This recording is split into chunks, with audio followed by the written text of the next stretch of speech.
Boa noite a todos. Vamos, primeiramente, comentar o trabalho de contestação, que, pelo que eu vi, houve algumas falhas na elaboração da contestação. Primeira, cabeçalho. Já falei várias vezes em sala de aula que ele se faz em letra maiúscula e que, como já o réu foi citado, logicamente porque a ação já foi distribuída, o pedido foi distribuído, encaminhado a uma vara, já se conhece a vara em que está o processo. Então, na contestação, somos obrigados a indicar a vara em que está o processo. Muitos não indicaram a vara, mas indicaram o número do processo. Se eu sei o número do processo, eu sei também qual é a vara em que está esse processo. Então, cuidado com os esquecimentos. Outro também esquecimento é a qualificação do réu, do requerido. Ele se apresenta em juízo, ele se qualifica como supermercado, pessoa jurídica, com sede à rua tal, inscrito no CNPJ, Cadastro Nacional de Pessoas Jurídicas, tem o seu endereço eletrônico, que muitos não colocaram, ou colocaram ainda endereço eletrônico desconhecido pelo autor, ou no caso pelo réu. Mas como é que é desconhecido se ele é seu cliente? Ele tem que informar o seu endereço eletrônico. Então, essa não cola. Acontece, né? E, feito isso, a indicação do advogado. Olha, advogado infraassinado, instrumento de mandato anexo, só não resolve. Então, indica, representado por seu advogado, fulano de tal,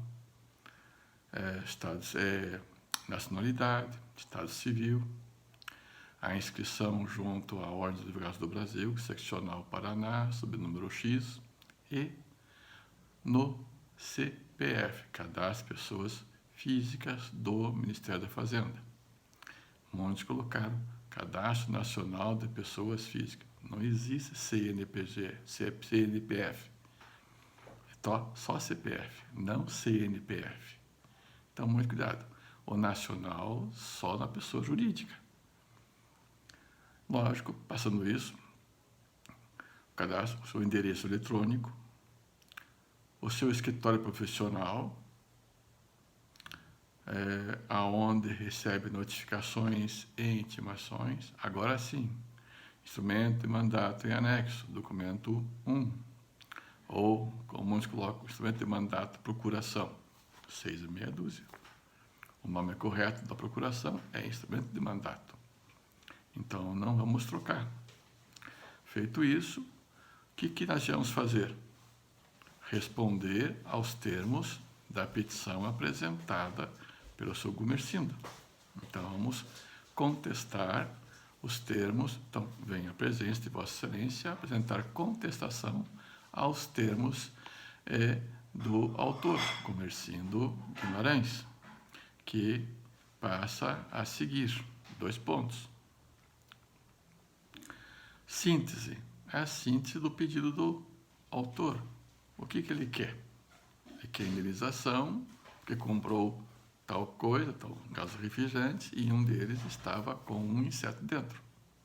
Pede ou só danos morais, ou só materiais, ou ambos, morais e materiais. Ponto. Agora vamos às preliminares. Então, a obrigação, quando da contestação, é verificar as preliminares. Então, incumbe ao réu, antes de discutir o mérito da ação, alegar o quê? As preliminares, como estão previstas no artigo 337. Dentre delas, vamos enfatizar o que está no inciso 9, incapacidade da parte. Logicamente que o supermercado não tem a competência de envasar o refrigerante, nem de produzir o refrigerante, e muito menos as embalagens. Ele apenas faz a revenda da mercadoria. Então, ele vai dizer que ele é parte ilegítima para figurar no polo passivo, já que ele apenas revende a mercadoria adquirida de tal empresa X, CNPJ número tal, com sede em rua tal, onde adquiriu os produtos para revenda, conforme a nota fiscal número tal, em anexo documento 2. E então ele joga para um terceiro essa responsabilidade em que o autor diz que é do supermercado.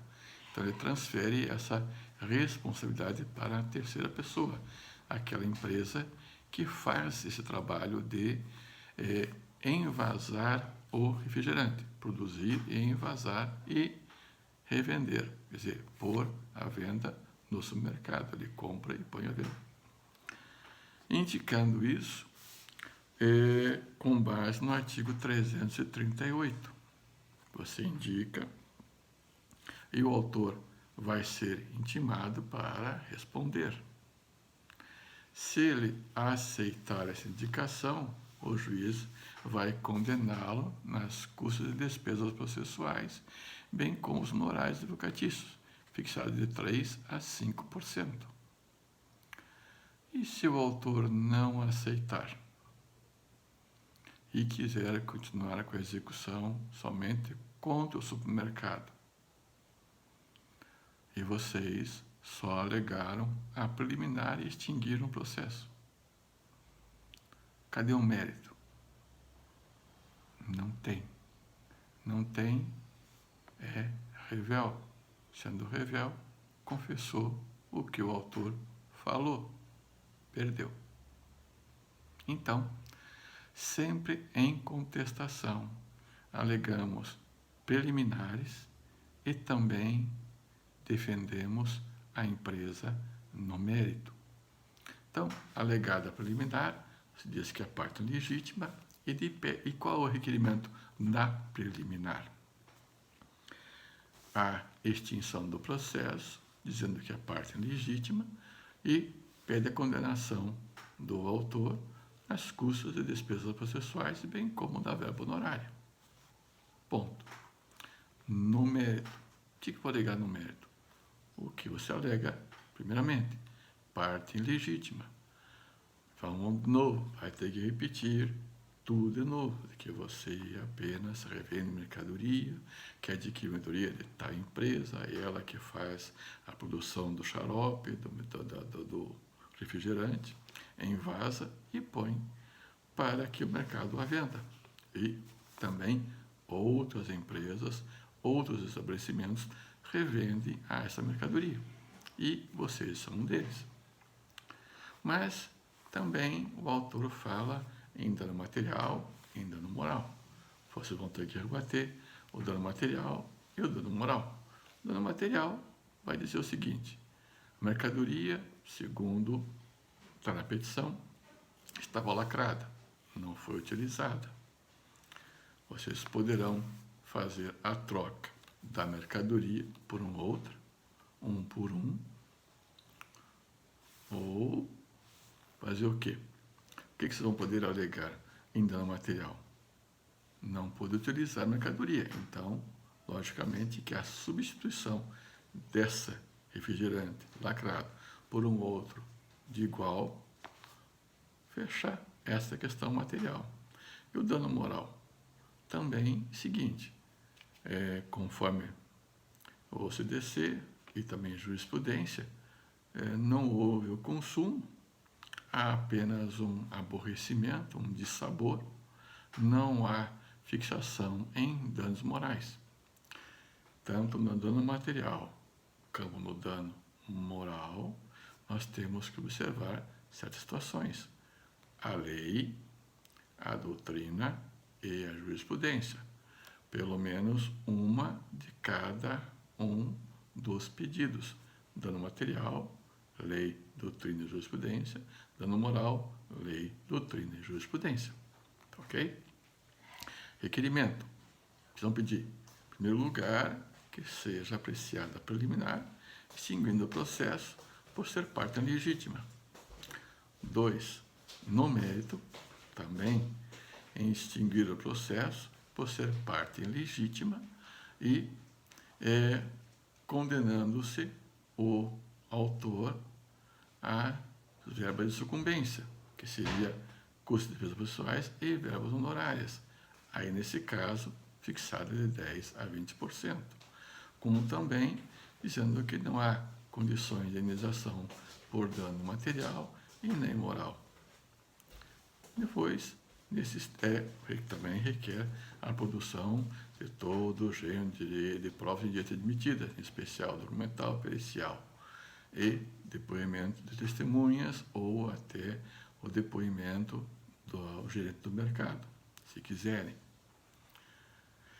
Feito isso, nesses termos, pede escrevimento, Curitiba, data, nome do advogado e OAB. Muitos colocaram só a questão do requerimento e esqueceram desses termos, pede escrevimento, a data, Curitiba ou Pato Branco, dependendo aonde você está trabalhando, e esquecendo de colocar a OAB. Então, cuidado com isso, gente. Tá? Outra coisa também que deu para notar é que, às vezes, uma petição é igual a outra. Na letra, nos termos, nos erros. Cuidado, gente. Na OAB, a petição é manuscrita. Não tem internet para te ajudar, nem o colega para te mandar o que ele fez. Agora eu vou perguntar para vocês. Qual dos dois tem nota? Ou os dois não têm nota? Muito cuidado. Vamos à matéria de execução, continuando a nossa aula. Já vimos que temos os títulos judiciais e extrajudiciais e vamos seguir na execução. Para propor a execução, incumbe ao exequente, ao credor, instruir a petição inicial com o que? Logicamente, que está previsto no 798 do CPC, o inciso 1º. Letra A. Título executivo extrajudicial. Se você entrar com uma execução e não anexar o título, está executando o quê e provando o quê? Voltando também à contestação. Muitos alegam que falam uma afirmação de que não possui instrumento, de que foi feito tal coisa, mas não comprovam com o documento. Tudo que vocês afirmarem terá que ter o documento comprovando do que vocês estão afirmando. Senão é uma afirmação vã, não prova nada, não vai fazer efeito nenhum, não produz nenhum efeito. Vocês falam e não provam, não produz nada. Cuidado com isso. Então, aqui também temos que demonstrar com a execução o título. Se não houver título, não tem execução. Outro ponto aqui importante, a letra B. Demonstrativo do débito atualizado até a data da propositura da ação, por se tratar de execução por quantia certa. Lógico. Quantia certa, eu tenho que dizer qual é o valor da execução até o dia que eu proponho a execução. Se for no dia 12 de maio, eu tenho que atualizar o valor até o dia 12 de maio. Se eu puser a petição no dia 12 de maio, com os cálculos do dia 11, já vai estar defasado e já vai ser um ponto do executado impugnar para não valer a tua execução. Cuidado. Então, observe. Sempre atualiza o cálculo no dia da propositura. Deixa a petição montada, apenas os valores da atualização você vai colocar na hora. E segue via sistema. Tranquilo. Outra coisa importante aqui. A letra C. Prova de que se verificou a condição, ocorreu o termo, se caso for. Lógico, tem que demonstrar que o réu está inadimplente. Se a obrigação ainda não está exigível, não se pode executar. Então, muito cuidado com isso.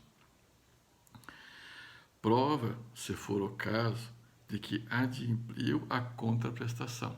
Logicamente, no caso da letra D, você não pode exigir do devedor a obrigação dele se você não fez a sua obrigação. Você tinha que fazer tal coisa para que o devedor pagasse. Se você demonstrar que fez e ele não pagou, aí sim está inadimplente. Agora, se você não demonstra e executa a dívida do que você não cumpriu, você é o culpado.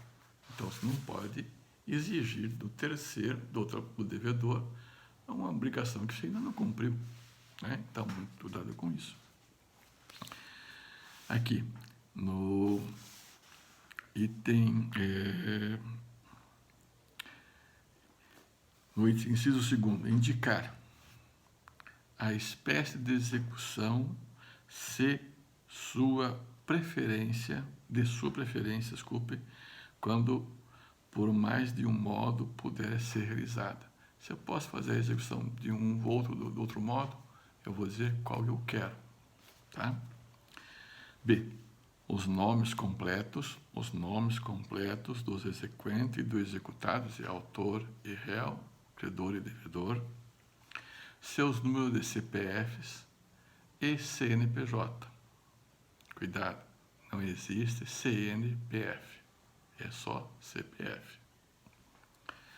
Os bens suscetíveis de penhora sempre que possível. Como credor, quando você for executar, você sempre vai fazer a pesquisa no mercado para ver se ele possui bens, se vale a pena o seu cliente gastar vela com mau santo, como dizem as o provérbio. Se vale a pena você entrar com uma ação, você não vai ter retorno. Então, tem que fazer a pesquisa junto ao registro de imóveis, se ele possui bens, ou veículos, ou dinheiro em banco. É isso, o teu cliente vai ter que ajudar para nós verificarmos isto. Lógico, Detran e registro de imóveis, a consulta é fácil. Agora, banco mais difícil, aí depende de pedido judicial. O demonstrativo do débito deve conter a indicação de correção monetária e taxa de juros. Logicamente, quando eu vou propor uma execução, eu vou dizer, olha, a dívida já vencida desde tanto, vamos supor que a dívida se venceu em 2012, então eu vou executar agora. É possível ou não é possível? Prescreveu ou não prescreveu? Temos que olhar isso.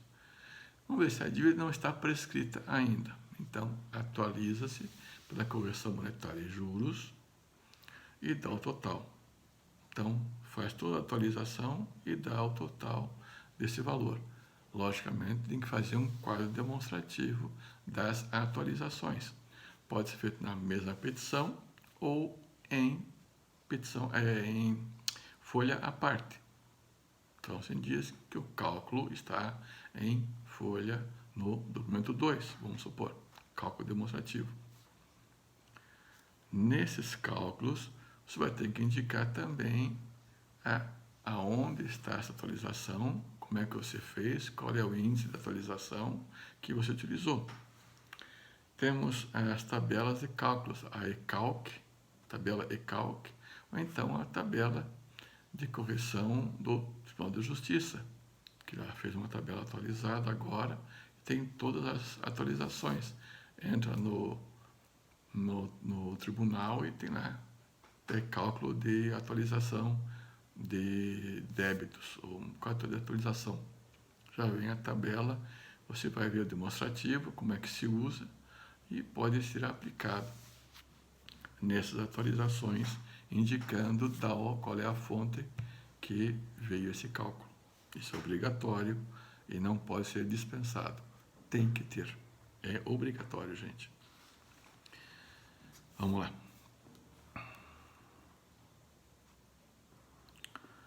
Incumbe também ao credor observar o 799, a intimação dos credores, pignatício, anticrético, fiduciário.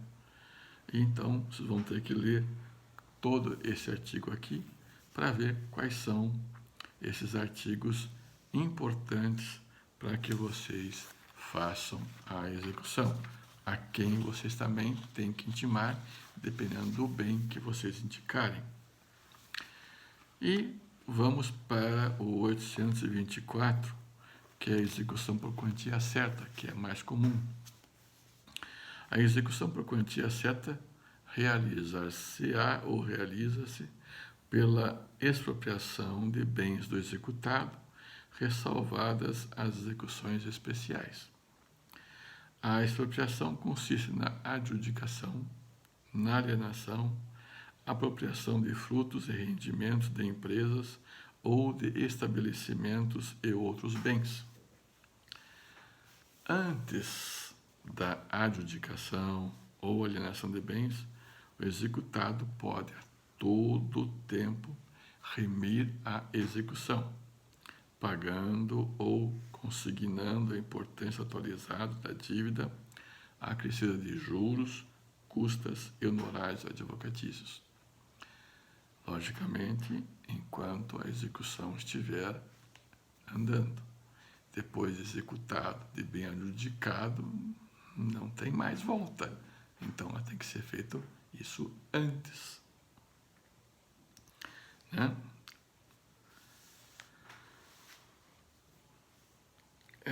No 827, ao despachar a petição inicial, o juiz fixa de plano os honorários advogados em 10%.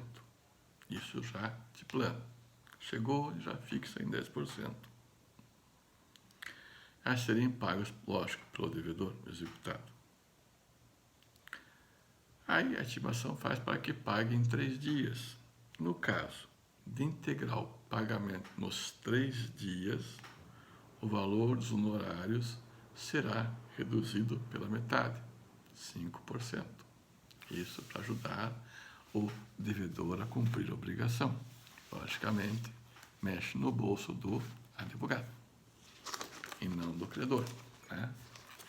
É mais fácil.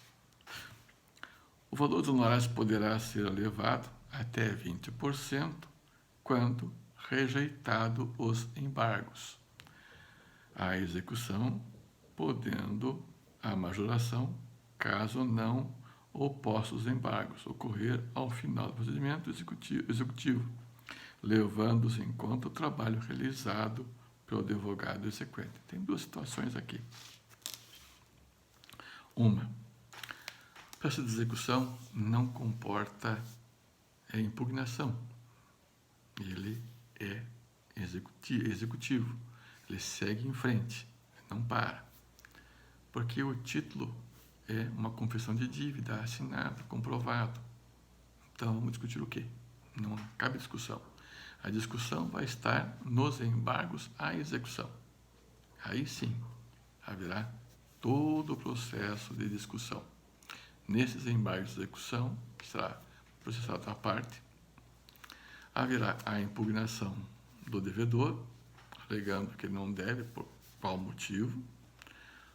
O autor vai se manifestar, ali vão se produzir a audiência de conciliação, se for o caso, ou as provas que serão feitas para comprovar as alegações apresentadas pelo devedor. Consequência: sendo processado ou demonstrado de que os embargos à execução são procedentes, o devedor impugnou a execução não existe mais, será extinta. Se os embargos forem rejeitados, segue a execução no total, com todas as consequências dela. E, dependendo do trabalho da execução, os honorários serão variados de 10% a 20%. Se o trabalho for exaustivo, vai a 20%. Se for menos, 11%, 12%, 15%, 14%, 18%. Aí fica a critério do juiz fixar o valor dos honorários. O exequente poderá obter certidão de que a execução foi admitida pelo juiz com identificação das partes, do valor da causa, para fins de averbação no registro de imóveis, de veículos ou de outros bens sujeitos a penhora, arresto ou indisponibilidade. O que quer dizer isso? Seguinte, você entra com a execução. Logicamente, dependendo do valor dos bens que serão penhorados, que existe em mãos do devedor, poderá pedir essa certidão do cartório, de que vem o nome do autor, do réu, a dívida, qual é o título, para averbar no registro de imóveis, para ficar garantido, se aquele bem for levado à venda, o comprador já vai saber que existe uma execução e que esse bem poderá responder pela execução. Então, se ele comprar, já vai estar sabendo dessa execução e poderá correr o risco de não levar nada, né? Como também ao Detran e também outros objetos que facilmente podem estar indisponíveis. Vamos lá. Seguindo no código, no prazo de 10 dias de sua concretização, o exequente deverá comunicar ao juízo a averbação efetivada. Lógico, se você pediu, levou a certidão, vai ter que comprovar que fez isso. Está averbado, está aqui o comprovante.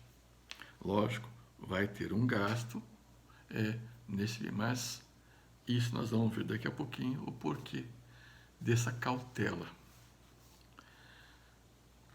Formalizada a penhora sobre os bens suficientes para cobrir o valor da dívida, o exequente providenciará, no prazo de 10 dias, o cancelamento da averbação relativas àqueles não penhorados.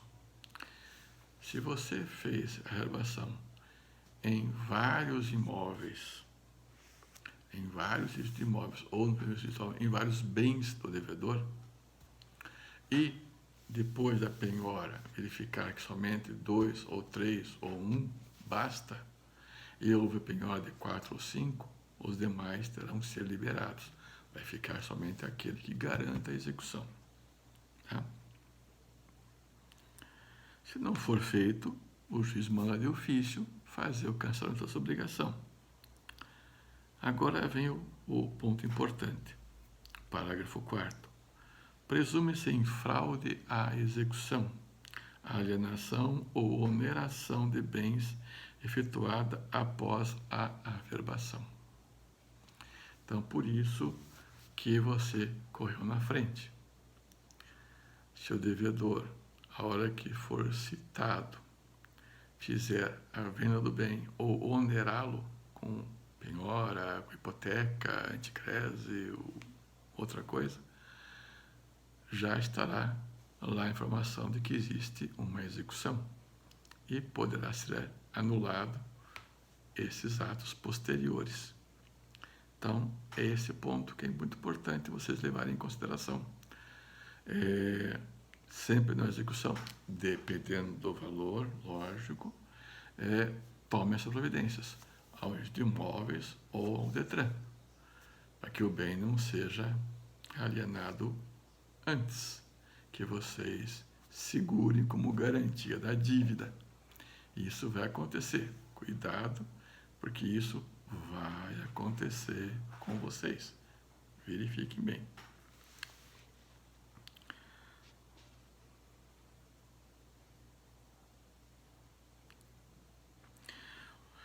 O 829, o executado será citado para pagar a dívida no prazo de 3 dias contados da citação.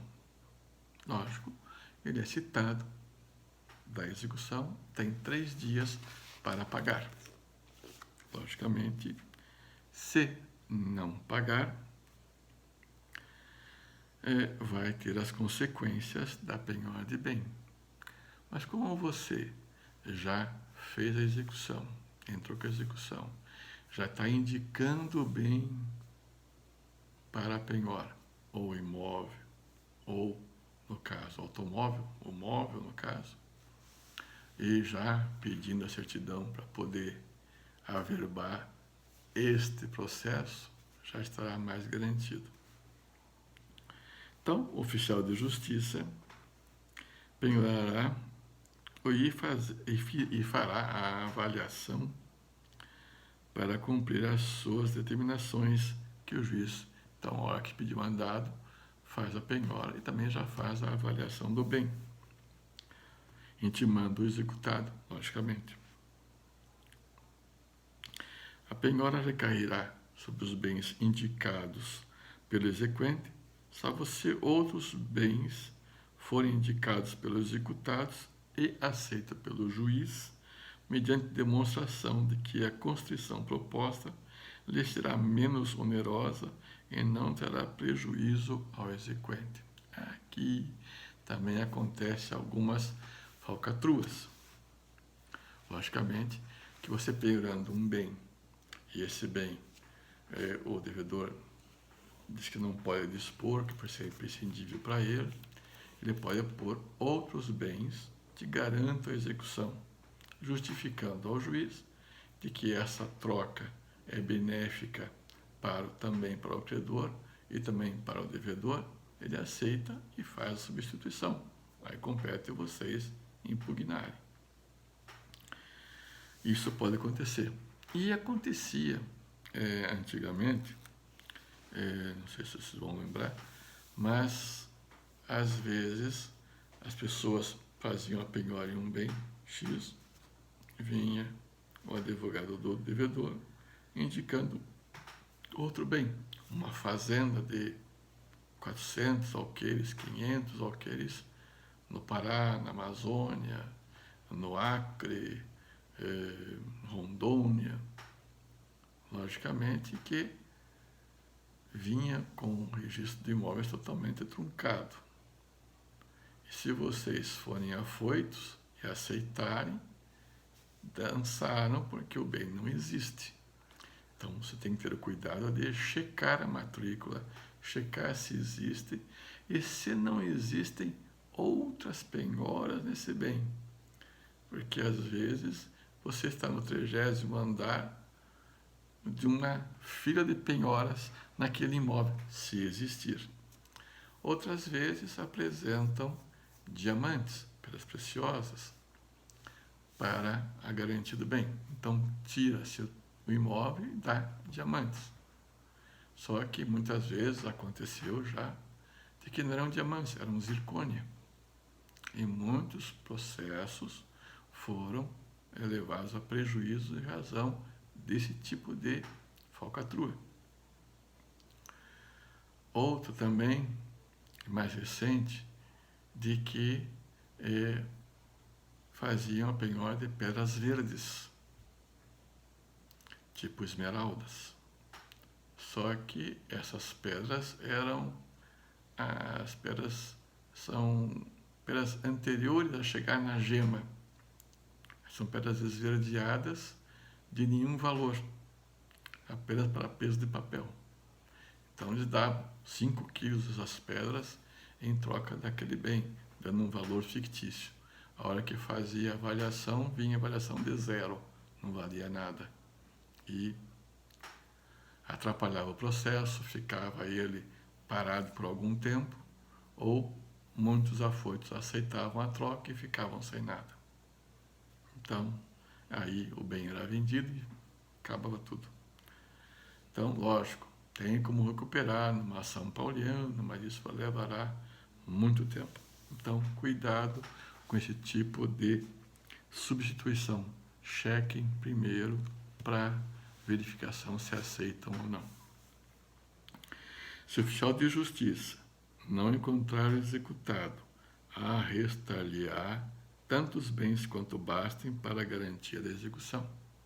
Se vocês não indicarem, não sabia de bem nenhum, o oficial vai perando o automóvel, uma parte do meio imóvel, os quadros, se for o caso de artista famoso, pode ser penhorados, e utensílios da casa, se for o caso.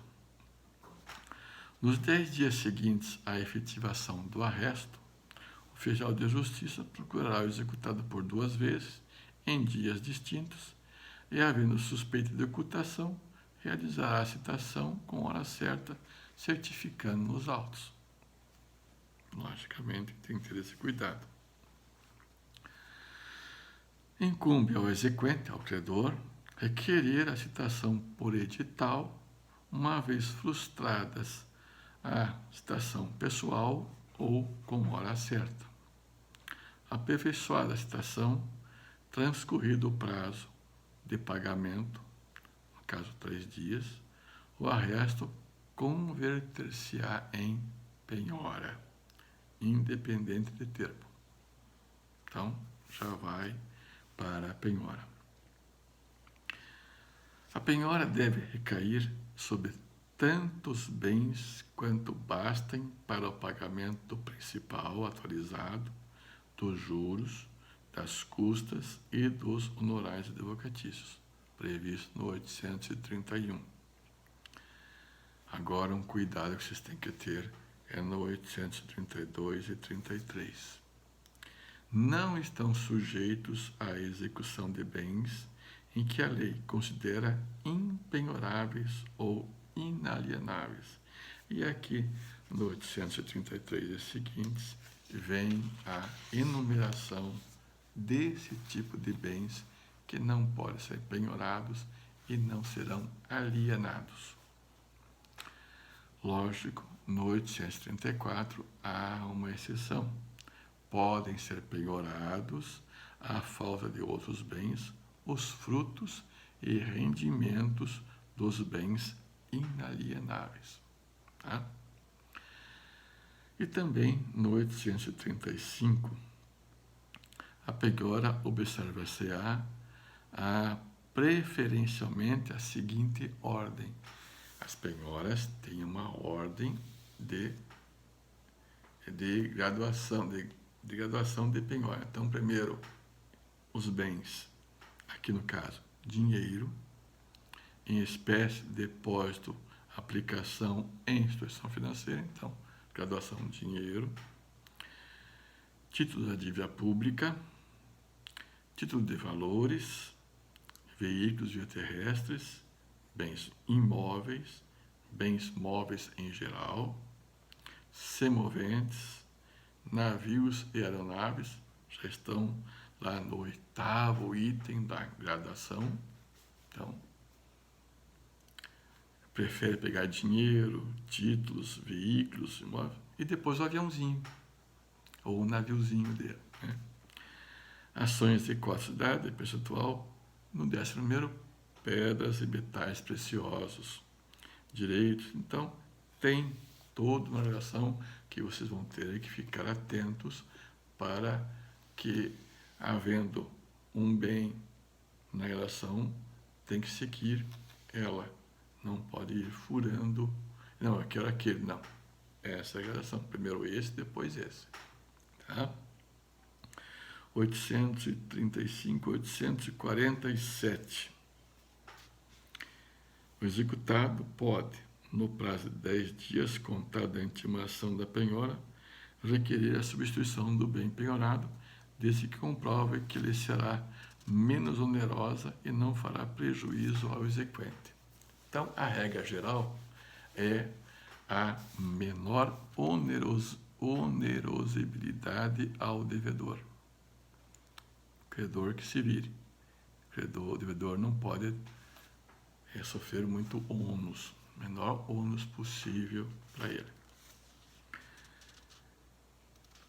E aqui nós vemos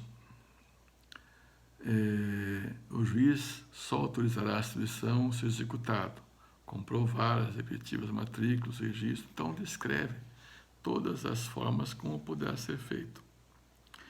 Poderá também as partes requerer a substituição da penhora se não obedecer à ordem legal, e isso pode acontecer. Se não indicar, não incidir sobre os bens designados por lei, contrato ou ato judicial para o pagamento, havendo bens no foro da execução, outros tiverem sido penhorados, então prefere sempre aonde está a execução e não fora da execução, no caso bens da Amazônia. Então tudo isso nós temos que verificar. E damos agora por encerrada essa parte da execução. Logicamente que haverá um trabalho para vocês. Então fica para a próxima aula vocês apresentarem uma execução contra o senhor José da Silva em 5 notas promissórias de R$1.000 cada, sendo R$1.000, notas promissórias, vencimento dia 10 de 11 de 2019, seguindo as 5 em diante. Vamos colocar 8. Então, 8 promissórias. Então, serão R$8.000 devidos. A primeira em 10 de 11 de 2019 e as demais subsequentes a cada 30 dias. Vocês vão indicar qual é o bem que garante a execução. Prestem atenção no cálculo dos juros, da correção monetária e juros. Façam o cálculo ou na petição ou em folha apartada, em cálculo apartado. Logicamente, eu vou calcular valor, vencimento, no dia 10 de 11 de 2019, correção monetária, juros, total. A outra, R$1.000 no dia 10 de 12 de 2019, correção monetária, juros, total. E assim vai, todas. Total geral, X. Esse valor X é o valor dado à causa. Não esqueçam que esse valor tem que ser atualizado no dia da propositura da ação. E que nesse cálculo tem que dizer como vocês fizeram, quais são os índices usados e qual é a tabela que vocês usaram. Ou usa o recalque ou usa a tabela da justiça, tabela de custas, de correção de custos, de valores, que tem no tribunal. Tá? Então, observem isso para não ter problema na sua execução. Ok? E o que mais que fugiu agora? Pedir a vocês. Sim. O foro da emissão é Curitiba. Logicamente que o credor é o seu cliente. Você vai indicar quem é o seu cliente com as qualificações devidas. Logicamente, não poderá colocar 0000 ou XXXX CPFs e nem no RG. Tem que ter uma qualificação completa para ser proposto no juízo. Tudo bonitinho, tá? Então, próxima aula com esse trabalho para vocês. E também refaçam a contestação, observando esses detalhes que eu falei anteriormente. Ok? Obrigado. Boa noite a todos.